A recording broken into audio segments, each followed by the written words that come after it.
ఈనాడు రాజధానికి నడిబొట్టైనటువంటి విజయవాడ నగరంలో యాళ్ల మీద కూడా కనపడినటువంటి గవర్నమెంట్ కాలేజీల్లో ఒకటైనటువంటి ఎస్ఆర్ఆర్ అండ్ సివిఆర్ కాలేజీలో ఎంతోమంది మహానుభావులు నందమూరి తారక రామారావు గారు కానివ్వండి, సత్యనారాయణ గారు నుండి ఎంతోమంది ఐపీఎస్లు ఐఏఎస్లు ఎంతోమంది చదివినటువంటి చరిత్ర ఎస్ఆర్ఆర్ కాలేజీ ఉంది.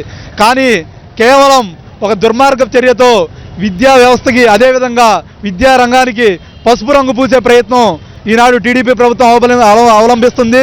ఎటువంటి అనుమతులు లేకుండా విద్యా వ్యవస్థ కానివ్వండి, ఈ ఉన్నత విద్యా మండలి కానివ్వండి, అదేవిధంగా ప్రిన్సిపల్ గారు ఎటువంటి అనుమతులు లేకుండా ఎస్ఆర్ఆర్ కాలేజీ లోన నందమూరి రామారావు గారి విగ్రహం కానివ్వండి, అదే విధంగా కుడి చేతి వైపు టీఎన్ఎస్ ఫ్లాగ్ కానివ్వండి నిర్మాణం జరుగుతుంది. ఇది చాలా దుర్మార్గపు చర్య. రాబోన్న కాలంలో మీరు విద్యా వ్యవస్థకి ఎటువంటి వాతావరణాన్ని క్రియేట్ చేస్తున్నారు? ఎంతో ప్రశాంతంగా ఉన్నటువంటి ఎస్ఆర్ఆర్ కాలేజీలో మీరు పసుపు రంగు పులిమి విద్యా వాతావరణాన్ని చెడగొట్టే ప్రయత్నం చేస్తున్నారు. ఇది చాలా బాధాకరం. ఇప్పటికే కాలేజీలో ఉన్నటువంటి క్రికెట్ గ్రౌండ్ ప్రైవేట్ సంస్థకి అప్పగించడం జరిగింది. మీకు అభిమానం ఉంటే సీఎం గారు అన్నట్టు విగ్రహాలు మీకు అభిమానం ఉంటే ఇళ్లలో పెట్టుకోమనండి. అలాగే మీకు అభిమానం ఉంటే విగ్రహాలు ఇళ్లలో పెట్టుకోండి, కాలేజీల్లో కాదు.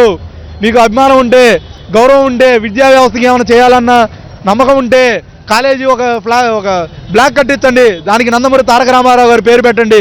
కానీ ఇటువంటి స్థానిక ప్రతినిధి ఇటువంటి వైఖరి సరైన పద్ధతి కాదు. ఇప్పటికైనా ఈ నిర్ణయాన్ని వెనక్కి తీసుకోండి. లేని పక్షంలో ఐక్య విద్యార్థి కార్యాచరణ కలెక్టర్ గారిని కలవండి, అదేవిధంగా సిపి గారిని కలిసి దీనిపై ఖచ్చితంగా పోరాటం చేస్తామని ఈ విధంగా తెలియజేస్తున్నాం.